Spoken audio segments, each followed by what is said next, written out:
કેસુડાના તાજા ફૂલ લીધા છે મેં, જે આપણે નેચરલ સાબુ બનાવવાનો છે. તેના પાછળના કાળા ટીંબા તોડી લેવાના.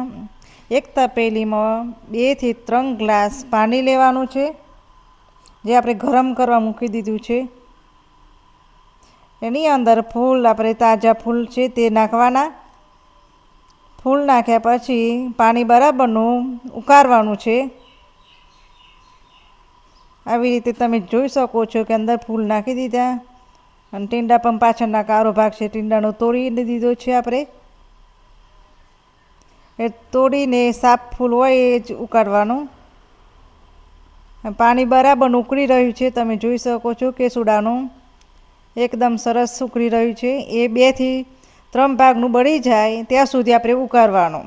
અંદર મેં એલોવેરા જેલ પણ નાખી છે, અને મેં આ જે બેજ છે જે મેં ઓનલાઈન મંગાવ્યો છે, તમે પણ મંગાવી શકો છો. આપણે તેના ટુકડા કરવાના, જે એકદમ નાના નાના ટુકડા કરી શકો છો, એટલે વધારે સમય લાગે નહીં આપણે ઓગળતો. આ બેજના આપણે નાના નાના જો ટુકડા કરી દીધા છે. એકદમ નાના કરવાના, એટલે આપણે ઓગળતો બહુ વાર લાગે નહીં. એકદમ નાના ટુકડા થઈ જાય એ તપેલીમાં આપણે ટુકડા લઈ લેવાના, અને બીજી બાજુ તપેલીમાં આપણે ગરમ કરવા મૂકવાનું પાણી, જે આપણે સરળતાથી ઓગળી શકે. એ તપેલી ગરમ પાણીની અંદર જ તપેલી મૂકી દેવાની, જે બેજ ઓગળો. તમે જોઈ શકો છો કે આપણો બેજ ધીમે ધીમે ઓગળી રહ્યો છે ને લિક્વિડ ફાર્મમાં થઈ રહ્યો છે. જો તમે આવી રીતે હલાવો એટલે લિક્વિડ ફાર્મમાં તૈયાર થઈ જાય. થોડીક સમય લાગે, બહુ નહીં. આવી રીતે હલાવતા રહેવાનું અને ગરમ પાણી થવા દેવાનું. આપણે તો આવી રીતે હલાવને એટલે નેચરલ એકદમ લિક્વિડ જે થઈ જાય, આપણે નાવાનો બિલકુલ સાબુ સરસ થઈ જાય. અને આ તમે ઉનાળાના આ સાબુથી નાહવાથી લૂ લાગતી નથી. આપણું લિક્વિડ ફાર્મ તૈયાર થઈ ગયું. હવે આપણે ઘરણીથી કેસુડાનું ફૂલનું પાણી ગાળી લેવાનું. આ જોઈ શકો છો ને આપણું લિક્વિડ એ તૈયાર થઈ ગયું છે.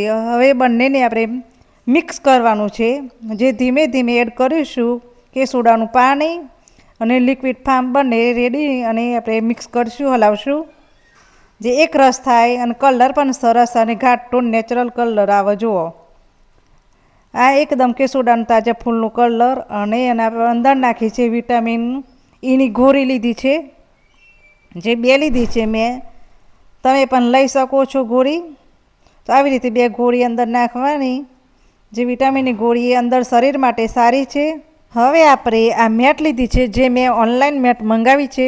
અને આ મિશ્રણ પાણી હવે મેટમાં આપણે ધીરે ધીરે રેડતા રહીશું, જે આપણા સાબુ બની જાય એ રીતે રેડવાનું. આપણે જેટલું જરૂર પ્રમાણે જ રેડવાનું, એવી રીતે રેડવાનું. ને આ સાબુ આપણે આમાં કયું મેળવ્યું નથી, ફક્ત વિટામિન ઈની ગોળી મેળવી છે, જે આપણે ઉનાળામાં. અને આ સાબુથી એટલી ઠંડક શરીરમાં આપે છે નાના બાળકોને, કે આપણને લૂએ લાગતી નથી.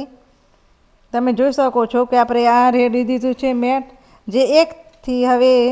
અને આ જે ઉપરના ફીણા વડે જે આપણે કાઢી લઈએ, જે એકદમ સરસ સાબુ આપણો લાગે. આ ફીણ કાઢી લઈએ, અને આપણા સાબુ 2 થી 3 કલાકમાં સાબુ આપણા તૈયાર થઈ ગયા છે. તમે જોઈ શકો છો કે આ સાબુ બનાવ્યા છે, જે કેસર એકદમ સરસ સોફ્ટ જોઈ શકો છો તમે. કેસુડાના ફૂલના અને બેજનો જો સાબુ તૈયાર થઈ ગયો.